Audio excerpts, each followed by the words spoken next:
सगळ्यां अशी नाराजी तशी कुठे दिसली नाही, कारण सगळ्यांनी एकत्र मीटिंग घेऊनच हा निर्णय घेण्यात आलेला आहे. भुजबळ कुठेतरी नाराज आहेत असं म्हटलं जातं. अनेक नेते मंडळांचं नाव या संपूर्ण जागेसाठी चर्चेत होतं, परंतु पक्ष कुठेतरी एका परिवारापुरता सीमित झालाय का असा प्रश्न जो आहे तो या गोष्टी निवड ऑलमोस्ट झालेली आहे. काय प्रतिक्रिया आहे?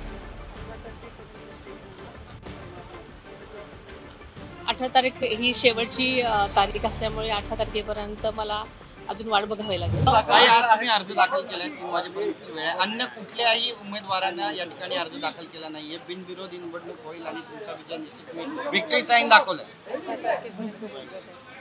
18 तारखेपर्यंत मुदत आहे. आज उमेदवारी अर्ज दाखल करण्याची आज शेवटची तारीख होती. एकंदरीत आता कुठलाही अर्ज आलेला नाही, त्यामुळे बिनविरोध तुमची निवड ऑलमोस्ट झालेली आहे. काय प्रतिक्रिया आहे? 18 तारीख ही शेवटची तारीख असल्यामुळे 18 तारखेपर्यंत मला अजून वाट बघावी लागेल. त्याच्यानंतरच आपण स्टेटमेंट देऊया.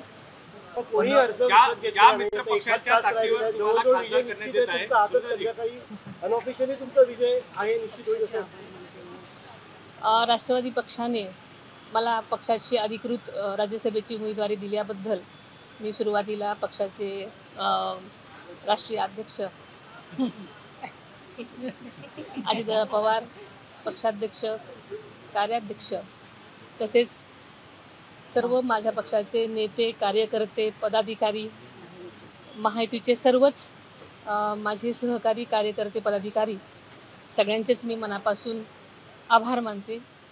आणि एक अधिकृत पक्षाचा आदर्श लोकप्रतिनिधी म्हणून जो विश्वास माझ्यावर पक्षाने आणि सर्वच कार्यकर्त्यांनी दाखवलेला आहे, त्यासाठी मी नक्कीच दिलेल्या संधीचं सोनं करण्याचा प्रयत्न करेन. ज्या मित्र पक्षाच्या ताकदीवर तुम्हाला खासदारकी देण्यात येत आहे, ज्या मित्र पक्षांच्या ताकदीवर तुम्हाला खासदारकी देण्यात येत आहे, त्याच पक्षाची तुमच्या सोबत सहकारी या ठिकाणी दिसत नाही, याचा अर्थ हे म्हणायचा की मित्र पक्ष तुमच्याशी नाराज आहेत. अशी नाराजी तशी कुठे दिसली नाही, कारण सगळ्यांनी एकत्र मीटिंग घेऊनच हा निर्णय घेण्यात आलेला आहे. भुजबळ कुठेतरी नाराज आहेत असं म्हटलं जातं. अनेक नेते मंडळांचं नाव या संपूर्ण जागेसाठी चर्चेत होतं, परंतु पक्ष कुठेतरी एका परिवारापुरता सीमित झालाय का असा प्रश्न जो आहे तो या गोष्टीने निर्माण झाला. आदरणीय भुजबळ साहेब सुद्धा आता माझ्या फॉर्म भरण्यासाठी उपस्थित होते आणि त्यांनी मला शुभेच्छा दिलेल्या आहेत. त्याच्यामुळे मला असं वाटतं की नक्कीच कोणीही नाराज नाही. स्वतः अजित पवार तुम्हाला उमेदवारी देण्यासाठी सुरुवातीला तयार नव्हते अशी माहिती आहे. खरंच तयार नव्हते, कारण काय 2 महिन्यामध्ये दुसऱ्यांदा पुनर्विवाहासाठी गेले.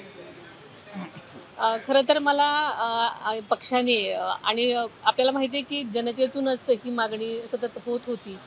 मी अनेक कार्यकर्त्यांना, पदाधिकाऱ्यांना सांगितलं बारामतीला तर 2 खासदार मिळाले. अशा प्रकारचा आग्रह धरू नये म्हणून मीही अनेक कार्यकर्त्यांना विनंती केली होती, पण जनतेतूनच आपल्याला माहिती आहे की पहिली लोकसभेची उमेदवारी सुद्धा जनतेतूनच मागणी करण्यात आलेली होती आणि या उमेदवारीसाठी सुद्धा जनतेतूनच खूप मोठ्या प्रमाणात मागणी करण्यात आलेली होती. Thank you so much. Parth Pawar या तुमच्या उमेदवारी अर्ज भरताना नव्हते, त्यांचीही आग्रह होता, त्यांनाही उमेदवारी मिळावी अशी कार्यकर्त्यांची मागणी होती. नाराज आहेत का? तुमचं काही बोलणं झालंय? त्यांनी स्वतःच सांगितलं की कोण आहे? सॉरी, बोलत आहे.